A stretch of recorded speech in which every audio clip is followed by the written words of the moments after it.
Where does your mind go during a public tantrum or meltdown? In this video, I wanted to share with you an experience I had this week with my 3-year-old daughter on the school run. So, on the school run, my 3-year-old daughter comes with us to pick up her older brother. And normally she's pretty okay, she's pretty chilled, but on this particular day, she was tired. I think she was feeling a little bit under the weather. So we got there and she got out of the buggy and we went to pick up my son. And as soon as she saw him, she ran off up the hill, down the steps, never to be seen again.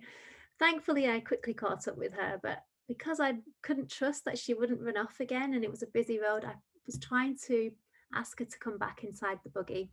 She did not want to get back in that buggy, and she was crying and kicking and screaming and shouting very, very loudly in front of the entire school and all the other mums.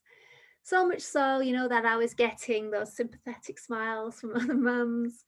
And even the head teacher came up to me to express solidarity, to tell me that he'd been there and he knew how it felt. And we just had a little bit of a laugh about it. But at that time, my mind, where did my mind go? And I guess there was two different options, two different avenues my mind could have gone down in that moment. One would have been getting inside my head, thinking about me, thinking about everybody else, what they were judging me as, what they were talking about, what were they saying about me inside their own heads, and my parenting abilities and my daughter's behavior. So I could have gone down that avenue. And going down that avenue, I would have probably started to feel really self-conscious, really flustered. I wouldn't have been able to be present for my child. I wouldn't have been able to do what I needed to do, to get us all home safely. That would have been compromised by my self-consciousness and my desire to kind of ask, get her to be quiet or to perform for all these judgments, for all these judging people that I was perceiving to be following me around and surrounding me in the playground.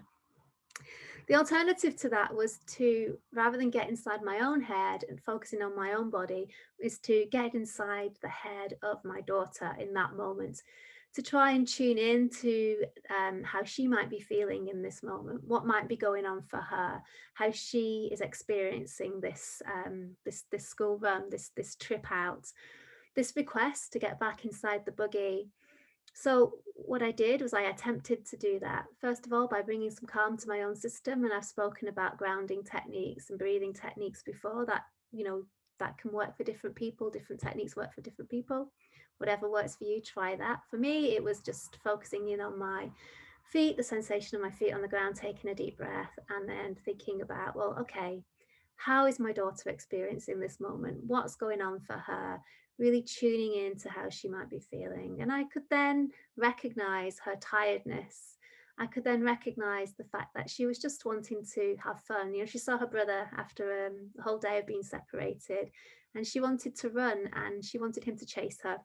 And I put a stop to all that by grabbing her at the end of the driveway and asking her to get back inside her buggy, which she didn't want to do. She was there for fun. She was there to see her brother.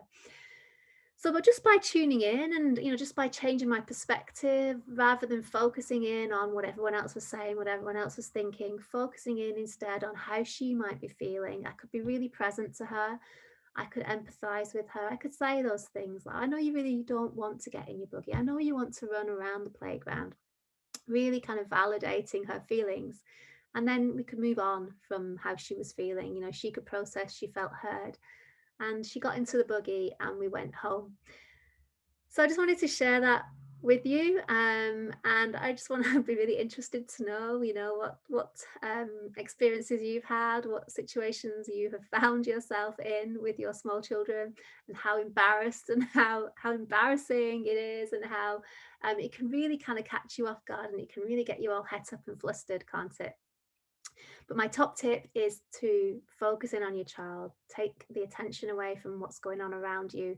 Don't get up in your own head about it. Get into your body, get into your child's head. And that would be the most useful thing to do in that moment. So I'd be keen to know what you thought of this video. Please let me know, and I'll see you in the next one. Bye.